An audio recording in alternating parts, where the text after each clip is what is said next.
50 লক্ষ রিক্সা শ্রমিকের জীবন জীবিকায় যদি আপনারা হাত দেন, তাহলে শুধু প্রেস ক্লাব কেন, সারা দেশকে আমরা অচল করে দেব।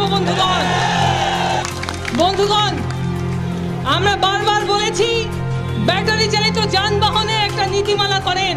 তারা বারবার বলছেন এই যানবাহন অবৈধ। অবৈধ কি বৈধ কি? কেন লাইসেন্স দিয়ে এটাকে বৈধ করছেন না? আপনারা বলছেন এই যানবাহন অ্যাক্সিডেন্ট করে।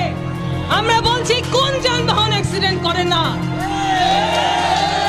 এমন একটা যানবাহনের নাম বলেন যেটা অ্যাক্সিডেন্ট করেন না।